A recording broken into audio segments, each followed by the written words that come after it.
사사기 6장 11절부터 16절 말씀을 교독하겠습니다. 여호와의 사자가 아비에셀 사람 요아스에게 속한 오브라에 이르러 상수리 나무 아래 앉으니라. 마침 요아스의 아들 기드온이 미디안 사람에게 알리지 아니하려 하여 밀을 포도주 틀에서 타작하더니 여호와의 사자가 기드온에게 나타나는데 큰 용사여 여호와께서 너와 함께 계시도다. 기드온이 그에게 대답하되 오 나의 주여 여호와께서 우리와 함께 계시면 어찌하여 이 모든 일이 우리에게 일어났나이까? 또 우리 조상들이 일찍이 우리에게 이르기를 여호와께서 우리를 애굽에서 올라오게 하신 것이 아니냐 한 그 모든 이적이 어디 있나이까? 이제 여호와께서 우리를 버리사 미디안의 손에 우리를 넘겨주셨나이다 하니 여호와께서 그를 향하여 이르시되 너는 가서 이 너의 힘으로 이스라엘을 미디안의 손에서 구원하라. 내가 너를 보낼 것이 아니냐 하시니라. 그러나 기드온이 그에게 대답하되 오 주여 내가 무엇으로 이스라엘을 구원하리이까? 보소서 나의 집은 므낫세 중에 극히 약하고 나는 내 아버지 집에서 가장 작은 자니이다 하니 여호와께서 그에게 이르시되 내가 반드시 너와 함께하노니 내가 미디안 사람 치기를 한 사람을 치듯 하리라 하시니라. 아멘. 할렐루야. 아멘. 미국의 젊은 피아니스트였던 론 쉐버린이라는 사람이 있습니다. 이 사람은 캘리포니아 롱비치 주립대학의 학생으로서 다우니 교회의 오르가니스트였습니다. 근데 어느 날 그가 이 주류상의 앞을 이렇게 지나다가 그 앞에 빈 맥주 캔들이 잔뜩 쌓여 있는 것을 보고 나서 갑자기 강렬한 음악적인 영감을 받게 됩니다. 그래서 그는 그 주류상의 주인을 만나서 저 캔들을 내가 다 치워주겠다고 그렇게 제의했더니 주인이 감사하다고 그렇게 하라고. 그래서 그가 버려진 맥주 캔들을 모조리 가지고 온 이 쉐버리는 이 캔의 위와 아래를 뚜껑을 모조리 따내고 깨끗이 소독한 다음에 이 맥주 캔들을 서로 이어서 어떤 것은 길게 어떤 것은 짧게 납땜을 했습니다. 그리고 그렇게 3년이라는 긴 세월을 몰두해서 결국은 아름다운 파이프 오르간을 만들어내게 됩니다. 인류의 새롭고 웅장한 그리고 아름다운 악기 하나가 탄생되어지게 된 겁니다. 사실은 그것이 맥주 캔에서 시작이 되어진 거예요. 사람들이 먹고 마신 그 쓰레기 맥주 캔이 깨끗이 단장돼서 하나님을 찬양하는 악기로 바뀌어질 수 있게 됐다. 여러분, 우리도 보잘것없는 그러한 자인 것 같지만 하나님 앞에 아름답게 쓰여질 수 있는 그런 우리 모두가 되기를 축복합니다. 성경에 나온 인물들 중에 평범한 사람으로 비범한 인생을 산 사람이 누구냐 생각해보면 오늘 본문에 나오는 기드온을 들 수 있을 것 같습니다. 오늘 이 기드온을 통해서 평범한 우리가 어떻게 비범한 인생을 살 수 있는지 함께 은혜를 나누겠습니다. 오늘 설교의 제목은 평범한 사람의 비범한 인생이에요. 평범한 우리가 어떻게 비범한 인생을 살 수 있을까? 자, 첫 번째 같이 읽겠습니다. 시작. 하나님의 영이 나에게 임하면 됩니다. 하나님의 영이 임하면 됩니다. 기도는요, 이 주전 1200년부터 한 200년 정도 동안 계속된 이스라엘의 사사시대의 사람이었습니다. 이 시대는 위대한 지도자였던 모세도 없고 여호수아도 죽고 그러고 나니까 이제는 외적들이 계속 쳐들어옵니다. 수많은 외적들이 쳐들어와서 혼란스러운 시대였어요. 사방에서 공격해오는 그런 적들로 인해서 이스라엘은 엄청난 고통을 겪고 이때 미디안이 이스라엘을 쳐들어왔습니다. 이 미디안이란 족속은 아주 호전적인 민족입니다. 이들이 얼마나 무서웠는지 사사기 6장에 보면 자세히 나옵니다. 자, 6장 1절 2절을 같이 한번 읽겠습니다. 시작. 이스라엘 자손이 또 여호와의 목전에 악을 행하였으므로 여호와께서 7년 동안 그들을 미디안의 손에 넘겨주시니 미디안의 손이 이스라엘을 이긴지라.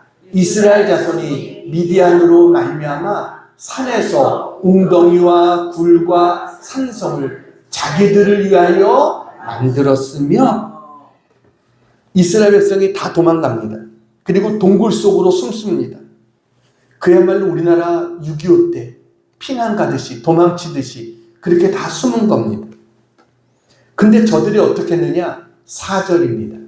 같이 읽습니다. 시작. 진을 치고 가사에 이르도록 토지 소산을 멸하여 이스라엘 가운데 먹을 것을 남겨두지 아니하며 양이나 소나 나귀도 남기지 아니하니 얼마나 잔인한지 이스라엘 백성들의 먹을 것을 다 빼앗아가고 여러분 소나 나귀도 양도 하나도 남기지 않았어요. 먹을 것은 아무것도 남기지 않습니다.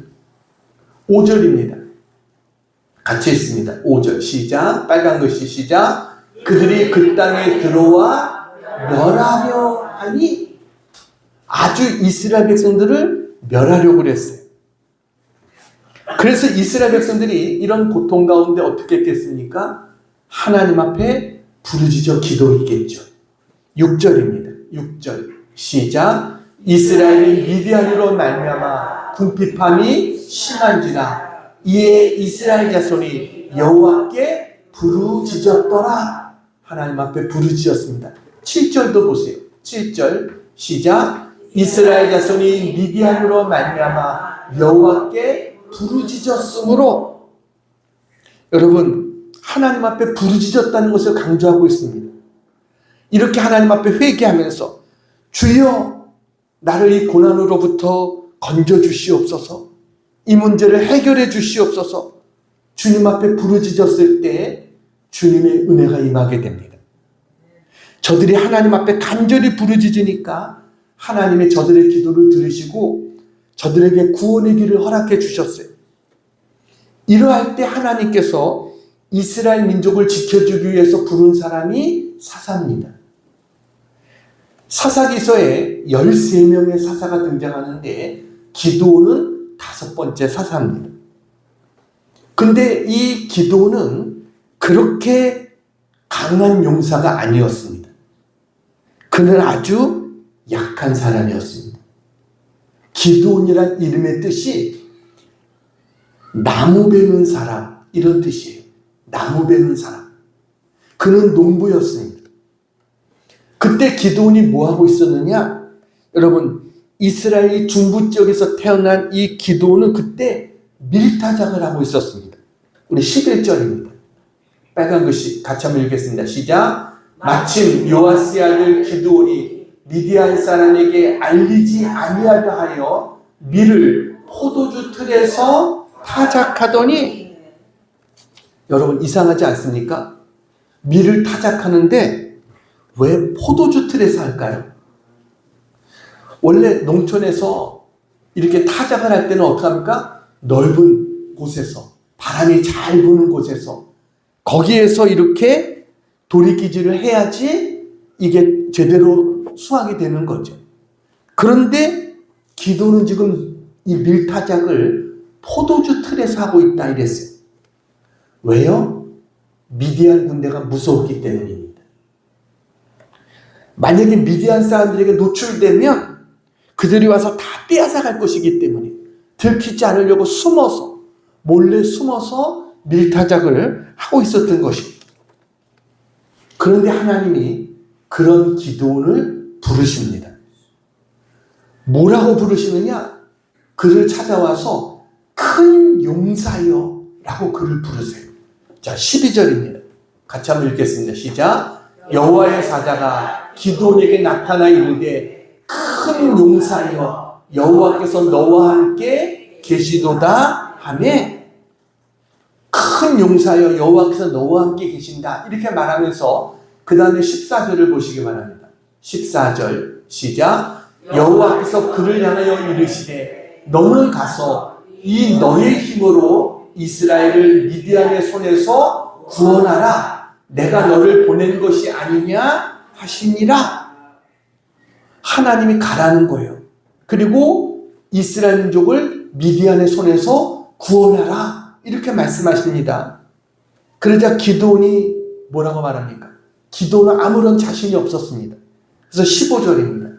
같이 읽습니다. 빨간 것이 시작. 오 주여 내가 무엇으로 이스라엘을 구원하리이까? 보소서 나의 집은 므낫세 중에 극히 약하고 나는 내 아버지 집에서 가장 작은 자니이다 하니 기드온은요 난 아무런 힘이 없습니다. 우리 집안도 이스라엘 지파 중에 므낫세면 막내잖아요. 가장 작은 지파고 그 막내 지파고 그 지파 중에서도 자기는 가장 힘이 없는 그 막내와 같은 그런 자입니다. 가장 작은 자입니다. 이렇게 이야기합니다. 사람은요 하나님이 이렇게 우리에게 너 무엇을 하라 라고 말하면 내가 약한 부분을 바라봅니다. 난 이렇게 약하고 이렇게 부족해서 못합니다. 이게 우리들의 모습이에요. 그때 하나님이 쓰신 카드가 있습니다. 그게 34절입니다. 34절. 자, 빨간 것이 있습니다. 시작. 여호와의 영이 기드온에게 임하시니. 이 한 구절이 제일 중요한 내용입니다. 기도가 난 내용 중에 거기다 줄을 쳐놓으세요. 여호와의 영이 기드온에게 임하시니. 여러분, 이게 기드온의 삶의 전환점이 됩니다. 길지도 않아요. 단어 몇 개입니다. 여호와의 영이 임했다라는 것. 하나님이 기드온에게 하신 방법은 한 가지입니다. 그것은 바로 그에게 성령을 부으신 겁니다. 성령이 임하니까 모든 상황이 일순간에 달라졌어요. 기드온도 변했고 이스라엘도 역전합니다. 왜요? 성령님이 최고의 힘이시기 때문에 그렇습니다. 예수님이 마리아에게 태어날 때 성령이 임했어요. 성경은 뭐라고 말하냐면 누가복음 1장 35절입니다. 같이 한번 읽겠습니다. 빨간 것이 시작. 성령이 내게 임하시고 지극히 높으신 이의 능력이 너를 덮으시리니 이러므로 나실 바 거룩한 이는 하나님의 아들이라 일컬어지리라. 성령이 내게 임하시는데 그분이 어떤 분이냐? 지극히 높으신 이의 능력이라는 겁니다. 성령은 지극히 높으신 이의 능력, 그 능력이 마리아를 덮었다라는 것. 그렇게 되면 어떻게 됩니까? 하나님의 권능이 임하게 됩니다. 하나님의 능력이신 성령님이 우리 안에 임하시면 우리 안에 하나님의 능력이 임하게 되는 것. 저기서 권능이라는 그러한 단어가 헬라어로 두나미스라는 단어입니다. 두나미스. 이 두나미스라는 단어에서 무슨 단어가 나왔냐면 다이너마이트라는 단어가 나온 겁니다. 그러니까 성령의 능력은 다이너마이트와 같이 강하다는 거예요. 이 힘이 임하는 곳마다 놀라운 역사가 일어납니다. 여러분, 다이너마이트가 터지면 높은 산이 무너지고 막혔던 길이 뚫려지게 되는 거죠. 성령이 임하면 그와 같은 역사가 일어나게 되는 거예요. 사사시대에 하나님이 쓰셨던 사사들은 강했던 사람들이 아닙니다. 약했던 사람이지만 성령이 임하니까 강한 자가 되어진 거예요. 초대사사 온니엘에게 성령이 임했습니다. 왼손잡이 에웃에게도 성령이 임했습니다. 연약한 여성인 드보라에게도 성령이 임했습니다. 삼손에게도 성령이 임했습니다. 하나님의 영이 임하니까 이들은 다 강한 자가 되어졌어요. 하나님은요, 약한 자를 들어서 강한 자를 부끄럽게 하시는 하나님이신 것을 믿으시기 바랍니다. 성령이 임하기 전에 기도는 약한 자였습니다. 34절을 보시기 바랍니다. 34절 같이 읽겠습니다. 시작. 여호와의 영이 기돈에게 임하시니 기돈이 나팔을 불매 아비에셀이 그의 뒤를 따라 부름을 받으니라. 여호와의 영이 기돈에게 임하니까 기돈이 나팔을 불었어요. 그랬더니 아비에셀 이 모든 하나님의 사람들이 기돈을 따르기 시작했다는 거예요. 다른 성경을 보면 그 뒤에 뭐라고 되냐면 다 모여서 그를 쫓고 라고 되어 있어요. 하나님 임하니까 다 모여서 그를 따르기 시작했다는 거예요.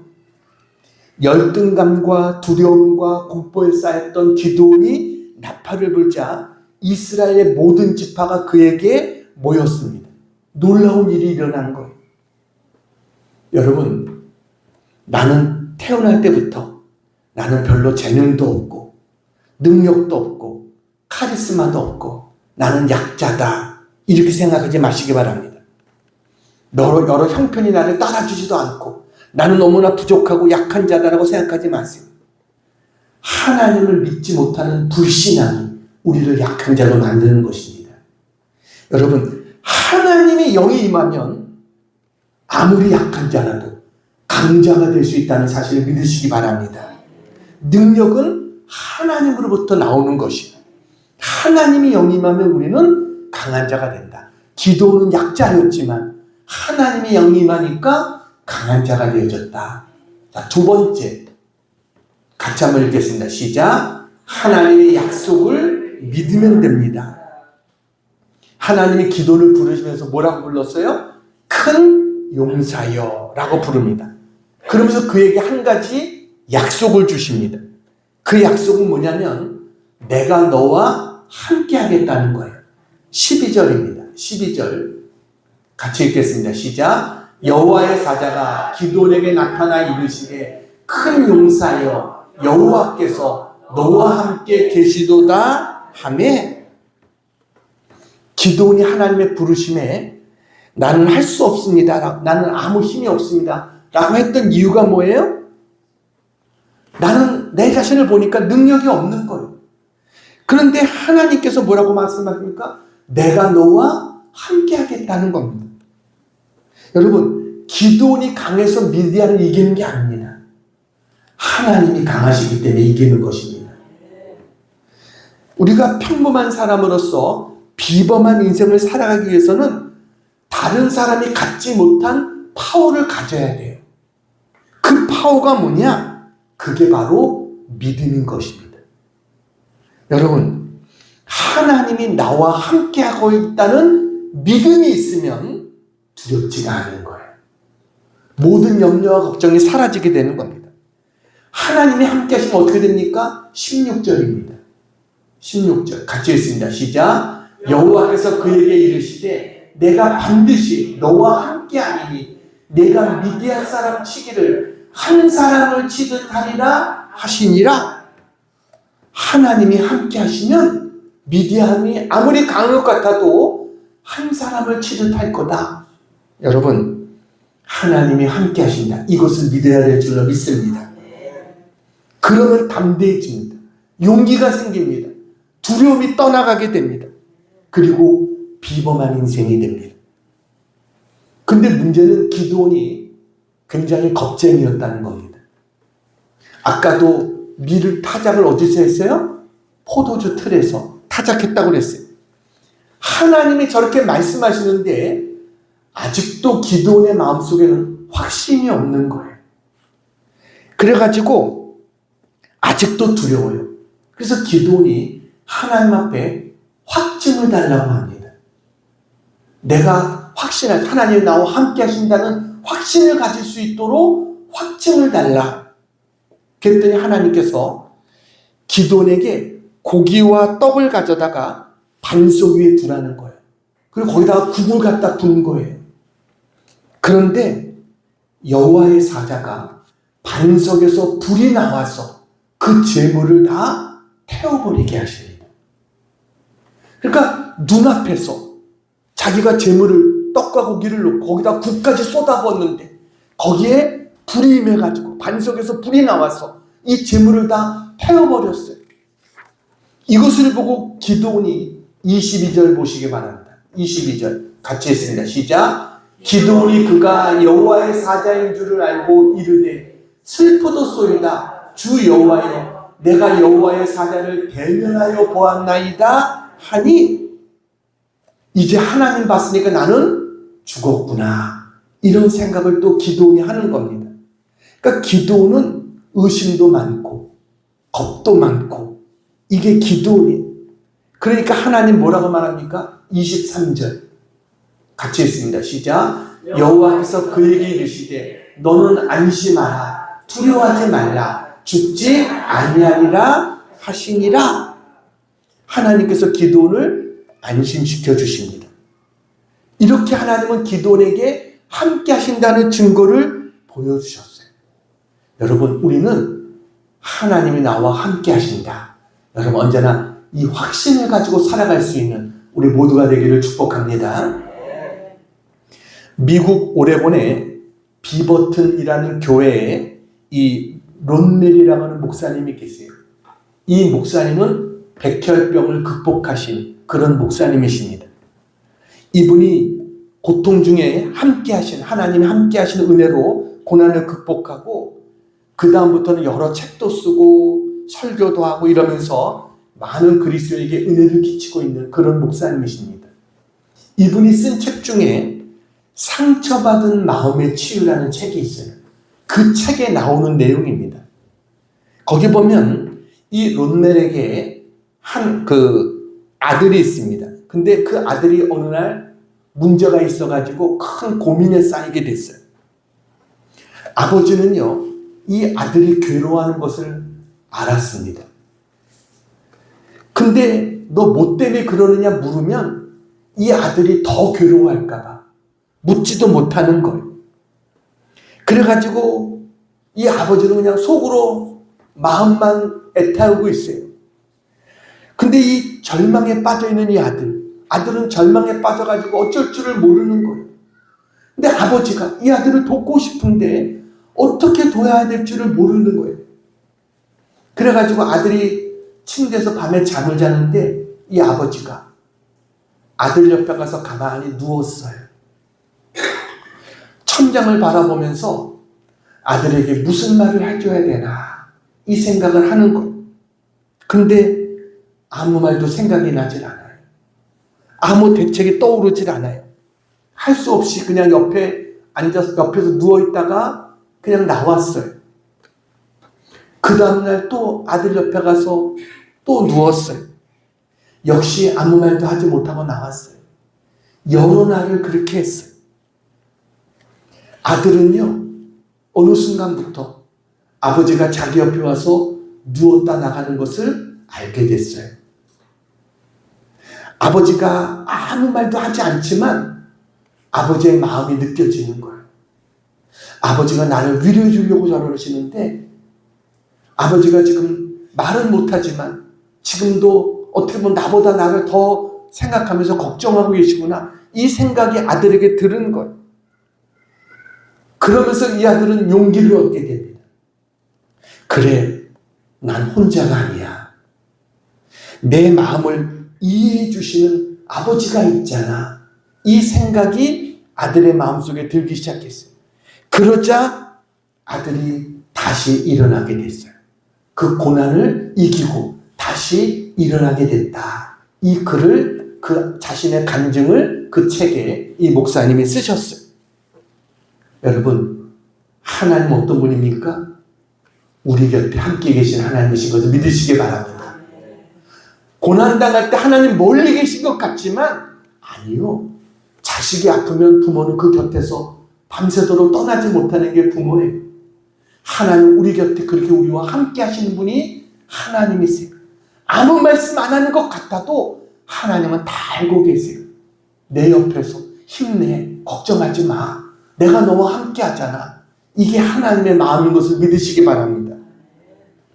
그래서 우리는 어떤 사람이 비범한 인생을 살 수 있는가? 하나님의 약속을 믿어야 돼요. 어떤 약속이요? 내가 너와 함께한다. 언제나 이 약속을 믿는 우리 모두가 되기를 축복합니다. 자, 세 번째 같이 한번 읽겠습니다. 시작. 하나님의 말씀을 듣고 순종하면 됩니다. 평범한 사람이라도 비범한 인생을 살려면 하나님의 말씀을 듣고 순종하면 됩니다. 기도는 아까도 말했듯이 겁도 많고 의심도 많고 이게 기드온이었어요.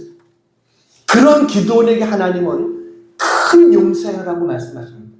여러분 정말 어울리지 않는 말이잖아요. 큰 용서라는 말이. 그러면서 하나님께서는 기드온에게 내가 너와 함께 할 거야 라고 이야기하세요.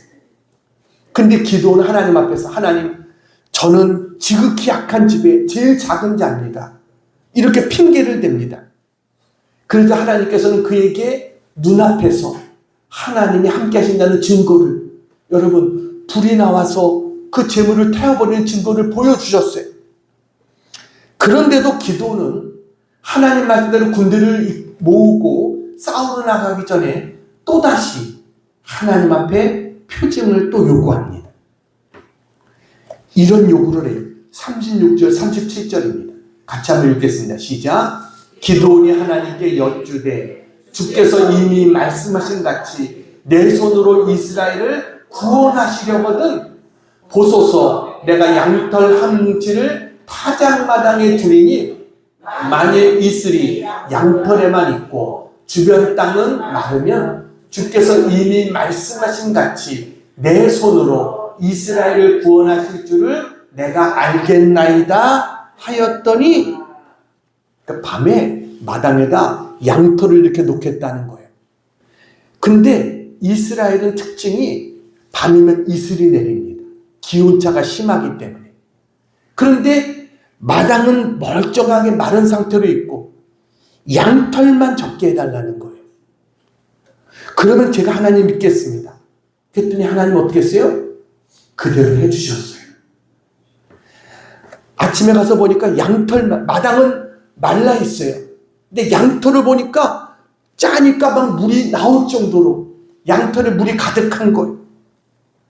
그냥 양털을 물속에 담아놓았던 것처럼 그렇게 물이 가득했어요. 근데 기도는요, 그래도 믿지 못하겠다는 거예요.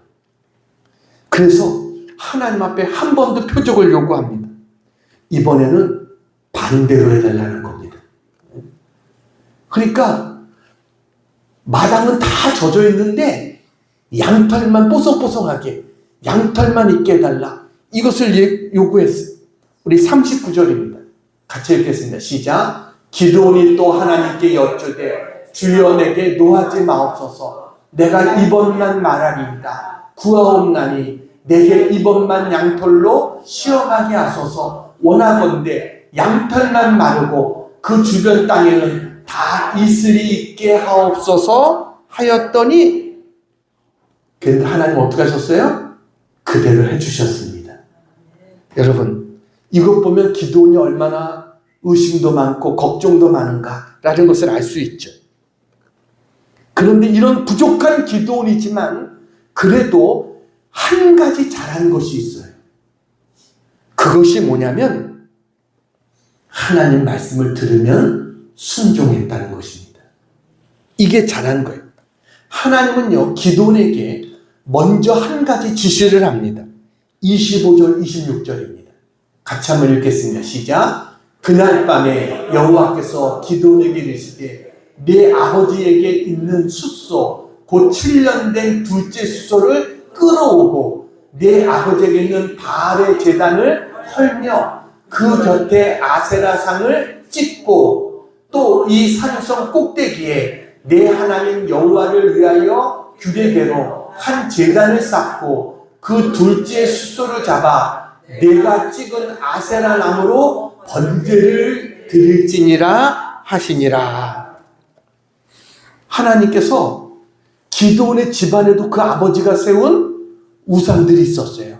바알신, 아세라신 이런 우상들이 있었다는 것.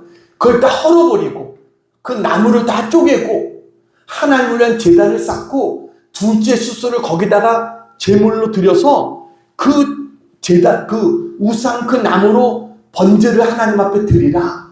이렇게 시킵니다. 그랬더니 기도원이 어떻게 하느냐? 27절 같이 한번 읽겠습니다. 시작. 이에 기드온이 종 10사람을 데리고 여호와께서 그에게 말씀하신 대로 행하되 그의 아버지의 가문과 그 성읍 사람들을 두려워함으로 이 일을 감히 낮에 행하지 못하고 밤에 행하니라. 두려웠어요. 아버지나 다른 사람들이 뭐라고 할까봐. 그래가지고 낮에 하지 못하고 어떻게 했어요? 밤에 했다. 그래도 중요한 것은 뭐예요? 여호와께서 그에게 말씀하신 대로 행했다는 것입니다. 여러분, 순종했다는 거예요. 두려워도 순종했어요. 이게 기도원의 달랐던 점이에요. 하나님께서 기도원에게 미디안의 군대를 무찌르기 위해서 군대를 모으라고 그랬어요. 32,000명이 모였습니다. 그런데 미디안도 싸우려고 왔어요. 미디안의 군대가 몇 명이냐? 13만 5천 명이었습니다. 32,000명 대 13만 5천 명. 상대가 됩니까? 상대가 거의 4배는 많습니다. 7장 12절에 보면 저들의 수가 메뚜기 같이 많고 저들이 타가온 낙타가 해변의 모래같이 많았다. 이렇게 말합니다. 적들이 그렇게 많았다는 거예요. 그런데 하나님께서 기도원에게 말합니다. 기도원아, 이 32,000명이 너무 많다는 거예요. 아니, 적들보다 한 4분의 1밖에 안 되는데 너무 많다는 거예요.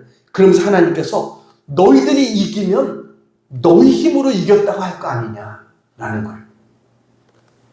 그러면서 두려워하는 자들을 먼저 보내라 라고 말합니다. 그래서 두려운 사람들은 집으로 가시오. 그랬더니 22,000명이 돌아갑니다. 10,000명만 남고 22,000명이 다 돌아갔어요. 근데 10,000명과 13만 5천명과 싸워야 되는 거예요. 근데 하나님이 아직도 많다는 거예요. 그래가지고 하나님께서 이제 물가에 가서 저들을 시험하라는 거예요. 막 저들이 물에 가서 얼굴을 물에 파묻고 엎드려서 물을 막 먹는 사람들 따로 세우고 손에 물을 떠서 좌우를 살피면서 이 물을 먹는 사람들을 따로 세우라. 그랬더니 물을 손에 떠서 좌우를 살피면서 먹는 사람이 몇 명이었어요? 300명이었습니다. 나머지는 돌려보내라는 거예요. 300명만 남고 13만 5천 명 대 300명. 이거는 말이 안 되죠. 그렇지만 기도는 하나님의 전략을 따릅니다. 하나님께서 이제 기도원에게 작전을 지시합니다. 저들에게 항아리와 횃불과 나팔을 들고 저들에게 가라는 거예요. 여러분, 항아리와 횃불과 나팔은 무기가 아니죠. 무기도 없이 적들에게 가라는 거예요. 이거는 기도원의 아이디어가 아니라 하나님의 아이디어입니다.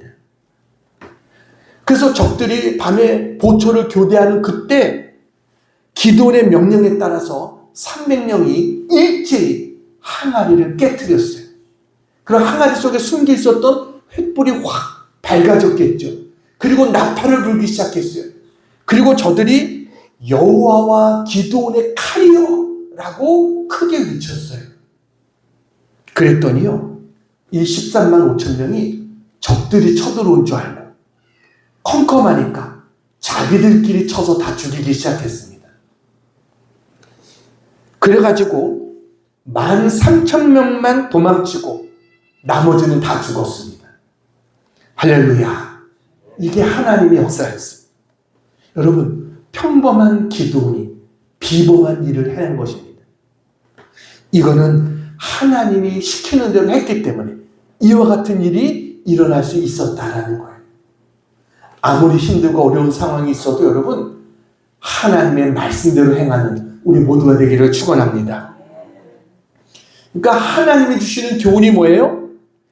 인간적인 방법으로 받아들이지 말고 하나님의 지혜와 전략을 구하라 하는 것입니다. 하나님 말씀을 듣고 순종하라. 인간적인 눈으로 보면 답답하고 패할 것 같고 안 될 것 같지만 하나님의 방법대로 하면 어때요? 된다는 거예요. 여러분, 이게 비범한 인생을 사는 비결인 줄로 믿습니다. 지금까지 기도는 하나님이 시키면 그대로 한 것밖에 없어요. 우리도 마찬가지입니다. 우리가 승리할 수 있는 비결은 하나님이 시키면 그대로 하는 거예요. 하나님은요, 기도를 말했듯이 오늘도 우리에게 말씀하세요. 내가 너와 함께 하고 있어. 두려워하지 마. 너는 이렇게 하면 돼. 그 말씀대로 행하면 돼요. 그러면 어떻게 돼요? 그렇게 해본 사람은 뭐예요? 시키는 대로 하니까 되네. 이게 깨달음입니다. 하나님 말씀대로 하니까 되는구나. 여러분, 이것을 깨달을 수 있는 우리 모두가 되기를 축원합니다. 이제 한 가지 이야기하고 마치려고 합니다. 마음속에 미움과 분노를 품고 살았던 지선이라고 하는 분이 계십니다. 이분이 지금은 전도사님입니다. 사진을 보여드릴게요. 바로 지선 전도사입니다. 저분이 지금은 하나님 은혜 가운데 완전히 변화돼서 정말 주님의 사랑을 세계에 전하고 있는 그런 분이에요. 찬양 사역자로서 아주 귀하게 쓰임받고 있는 분입니다. 근데 저분의 아버지가 원래 음악을 하는 분이었습니다. 여러분, 그 KBS 관현악단에서 플룻을 하는 분이었어요. 그래서 전국 노래자랑 있잖아요. 거기에 항상 거기에서 그 연주하고 막 이러는 분입니다. 저분 아버지가. 그런데 이 지선이란 저 자매가 사춘기 때 어느 날 자기 아버지가 엄마를 심하게 때린 것을 봤어요. 어느 날 잠이 들었다 이렇게 깼는데 엄마를 보니까 엄마 얼굴과 온몸이 피투성이가 돼서 쓰러져 있는 거예요. 아버지가 그냥 손에 잡히는 곳으로 닥치는 대로 엄마를 때렸던 거예요. 그래가지고 이 아이가 엉엉 울면서 엄마한테 그런 거예요. 엄마, 짐 싸고 나가. 짐 싸고 나가. 왜 이렇게 맞으면서 살아? 짐 싸고 나가. 엄마한테 이렇게 이야기했어요. 그랬더니 그 엄마가 저 지선자매가 15살 때 정말 짐을 싸가지고 편지 하나 써놓고 집을 나가버렸습니다.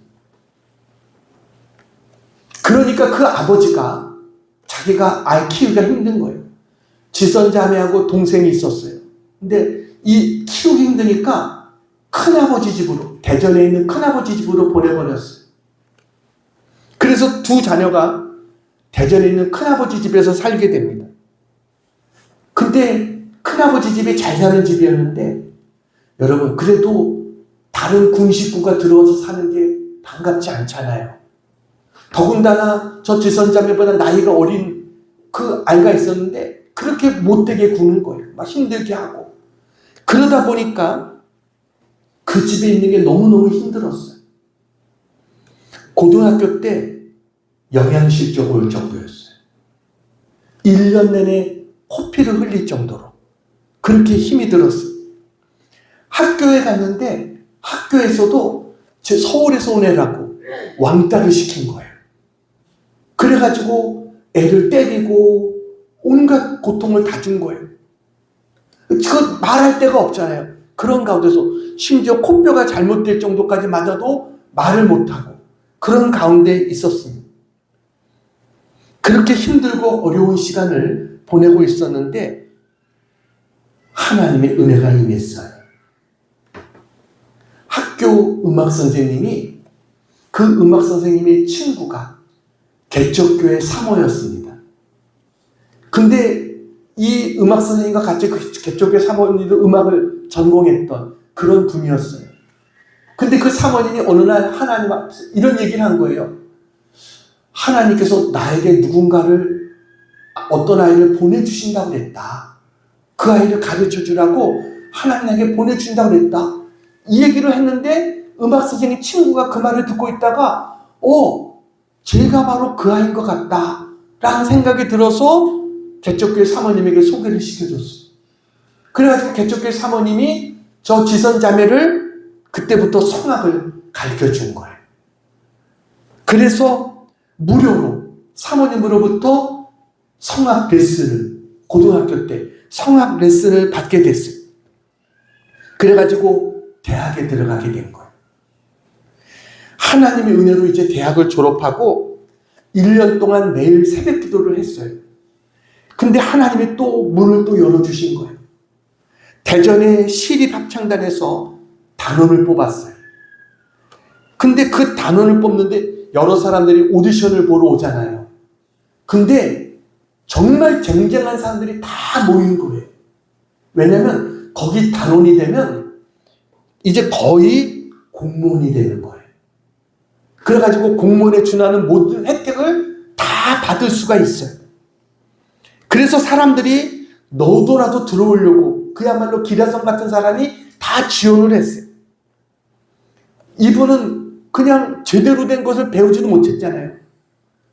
그러다가 이제 하나님 앞에 간절히 기도한 걸, 하나님, 제가 이 시립합창단에 들어가고 싶습니다. 하나님 도와주세요. 그랬더니 하나님께서 지휘를 주시는 거예요.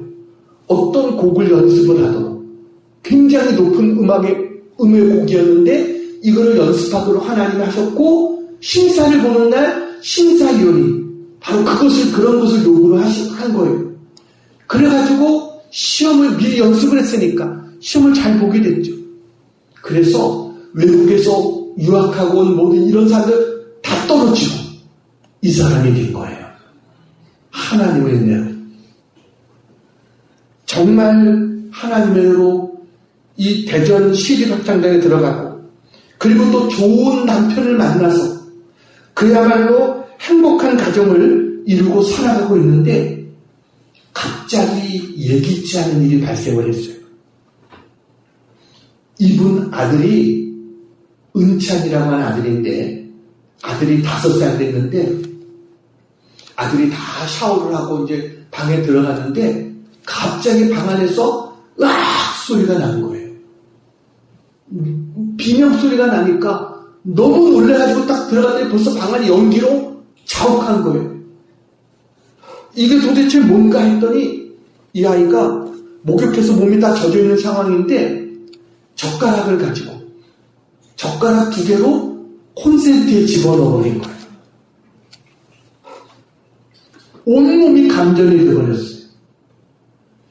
손가락이 다 타버리고, 여러분 그 순간 전기가 머리끝부터 발끝까지 다 흘러나가는 거예요. 심장에도 전기가 스크래치를 내고 그야말로 모든 신경이 다 상해버리고 손가락 뼈도 다 그야말로 사가버리고 다 타버리고 막 이런 상황이 돼버린 거예요. 보니까 아이가 숨도 쉬지 않고 맥박도 뛰지 않는 거예요. 죽은 거잖아요. 그래가지고 하나님 앞에 그 아이를 두드리면서 기도를 한 거예요. 그런데 갑자기 뭐가 이 아이 몸에서 푸직하면서 전기 통하는 막 이런 소리가 푸직푸직 나더니 아이가 심장이 뛰고 다시 살아났어요. 근데 얼굴에 보니까 신경계통을 막 건드리니까 갑자기 얼굴 표정이 막 여러 가지로 변하더라는 거예요. 그래가지고 병원에 입원했어요. 의사는 이 아이는 살기 어렵다. 살아나도 평생 온몸에 불구가 돼서 움직이지 못할 거다. 그래가지고 그때부터 여러분 치료하는데 타서 없어진 그런 부분들, 저도 군에서 제 앞에서 감전사고 당하는 것을 봤어요. 제 바로 부하가. 그래가지고 제가 이 전선을 설치하는 한데 등에 내부는 거 제가 탁 뗐는데 그때는 당황해서 아무것도 모르는데 만약에 그게 선이 그때까지 연결되어 있었으면 저도 감전될 수 있었는데 그때는 그런 거 생각하지도 못하고 그냥 뗐는데 머리가 전기가 흘러가가지고요. 발가락 있는데 보니까 시커멓게 구멍이 뻥 뚫려져 있는 거예요. 전기가 다행히 흘러나가서 이 친구가 살았어요.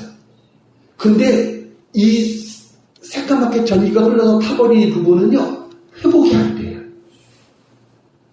그래서 이 부분을 피부로 이식해야 돼요. 엉덩이 있는 살들을 다 뜯어내가지고 이곳을 피부 이식을 하는데 20번을 한 거예요. 그런데 전신마취를 하고, 여러분, 이 전신마취를 하기 위해서 그 전날 금식을 해야 돼요. 그 다음에 전신마취를 하고 치료를 하는 거예요. 왜냐면 너무 고통스러우니까 치료할 수 없으니까 전신마취를 하고, 이걸 20번을 한 거예요. 근데 15번째 되었을 때, 수술실에 이 아이가 들어가는데, 이 엄마가 이 아이를 이렇게 보는데, 이 아이가 환히 웃으면서 자기에게 그러더라는 거예요.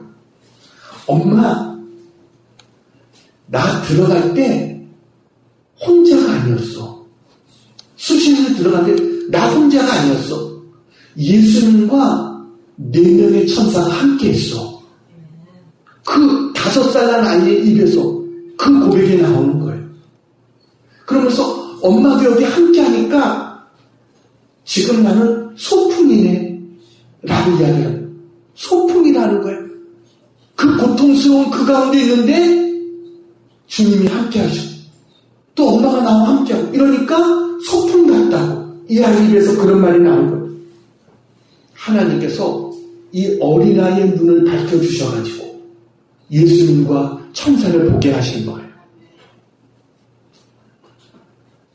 그리고 나서 이 지선자매가 기도하는데 하나님의 음성이 들려와요. 지선아, 인생은 소풍이야. 성령님이 함께 있으면 소풍이란다. 이 음성이 들려오게 돼요. 이 아이의 그 소리를 듣는 순간 자기의 마음속에 아버지에 대한 미움, 어머니에 대한 미움이 순식간에 사라져버렸대요. 용서해야지 해서 한 게 아니라 그 아이의 그 고백을 듣는 순간 이 마음속에 그렇게 오랫동안 가지고 20몇 년 동안에 가지고 있었던 그 미움과 용서가 다 사라져버리고 순식간에 용서가 돼버린 거. 그리고 내가 나가면 내가 잘해야 되겠다.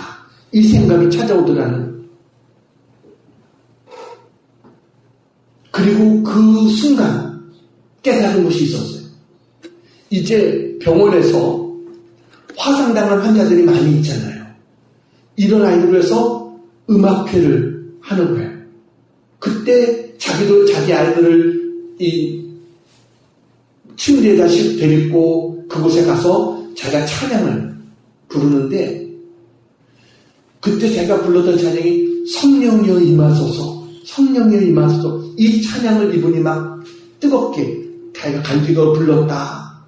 그랬더니 그 누워있던 사람들이 일어나더라는 거예요.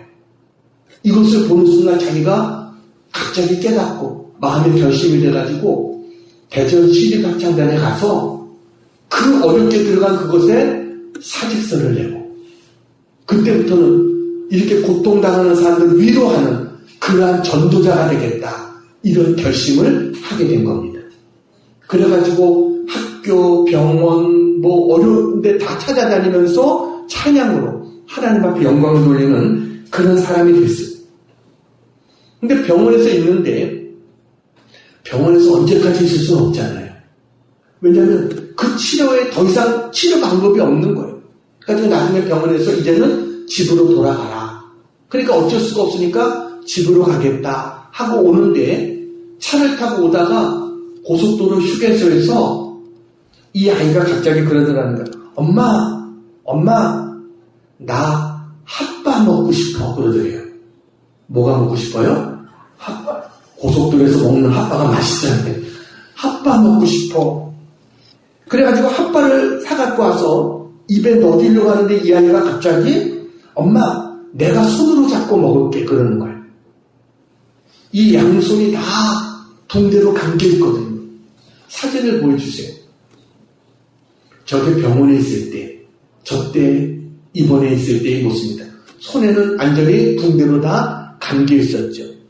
나중에 뼈가 다 드러나고 이게 어떻게 할 수가 없는 그런 상황이었어요.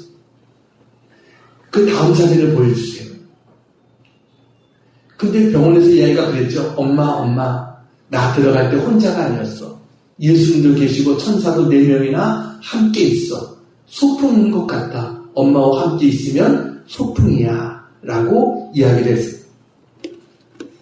그런데 이 한 발을 입으로 넣으려고 하니까 자기가 먹겠다고 하더니 그걸 손으로 잡고 먹기 시작한 거예요. 손이 회복이 되기 시작한 거예요. 병원에서 퇴원을 했는데. 그래가지고 집에 왔는데 손가락 여기가 다 붙어 있어요. 이 화상으로 인해서. 근데 이걸 떼기 위해서 또 수술을 해야 되거든요. 수술을 해야 되는데 이 아이가 압도병에 걸린 거예요. 얼마나 고통스러워요. 온몸을 막 가려워서 부모가 옆에서 어떻게 해줄 수가 없어요. 밤이 되니까. 근데 이 아이가 자기 몸이 너무 가려워가지고 이걸 긁다 보니까 손가락에 다 떨어졌어요. 병원에서 수술하지 않고서도 손이 다 떨어지고 회복이 되어진 거예요. 지금은 10개의 손가락이 다 살아났어요. 길이가 좀 짧고 이렇게 되긴 했지만 그러나 이 손가락이 살아났어요. 사진을 보여주세요. 지금 저렇게 됐습니다. 네. 저 두 번째, 왼쪽에서 두 번째 손에 지금은 아무것도 하고 있지 않죠? 오히려 저런 상태에 지금 회복이 이루어지게 된 거예요. 하나님의 은혜죠. 정말 저 사건 이후로 이제는 아버지도 용서하고 어머니와도 화해하고 그리고 이제는 행복한 그런 삶을 살아가고 있어요. 저분이 2021년도 다니엘 기도회에서 간증을 했습니다. 다음 사진을 보여주세요. 저렇게 2021년도 다니엘 기도회에서 간증을 했고 작년 우리가 보았던 다니엘 기도회 때도 7째 날 찬양을 했습니다. 그러니까 지금도 저렇게 이렇게 찬양으로 영광을 돌리고 활동하고 있는 그러한 일을 하고 있어요. 다니엘 기도에서 이런 고백을 했습니다. 다음 사진을 보여주세요. 자, 같이 한번 읽어볼까요? 시작. 고난의 삶도 주님과 함께하니 소풍이었습니다. 제 삶을 인도하시고 이끄시고 만져주신 하나님은 살아계신 하나님이십니다. 폭력을 휘두르던 아버지, 의사조차 포기했던 자녀, 이 모든 상처는 십자가를 붙들게 하는 은혜의 통로였습니다. 할렐루야. 여러분, 하나님은 변함없이 좋으신 사랑의 하나님이신 것을 믿으시기 바랍니다. 그 하나님이 지금도 우리와 함께하고 계십니다. 우리의 일생 다 가도록 나는 너희를 결코 떠나지 아니할 것이다. 우리에게 약속하셨습니다. 여러분은 위대한 하나님의 사람들입니다. 하나님 앞에 아름답게 위대하게 쓰임받을 수 있는 그런 우리 모두가 되기를 축원합니다. 하나님 우리같이 부족한 자를 향해서 큰 용사여 라고 말씀하세요. 여러분 하나님 우리에게 내가 너와 함께 할 거야. 내가 내게 은혜를 베풀 거야. 이 약속을 믿고 하나님 맡겨주신 귀대한 사명을 감당하는 우리 모두가 되기를 주님의 이름으로 축원합니다. 기도하겠습니다. 자비로우신 하나님 아버지, 하나님 은혜와 사랑을 감사합니다. 오늘 주신 말씀을 받습니다.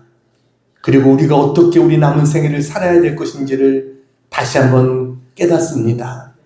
하나님 우리의 많은 연약함과 부족함에도 불구하고 주님이 우리를 붙들어 주신다면, 우리와 함께 하신다면 하나님의 뜻을 펼쳐가는 하나님의 비전을 실현하는 도구로 우리도 쓰임받을 수 있음을 믿습니다.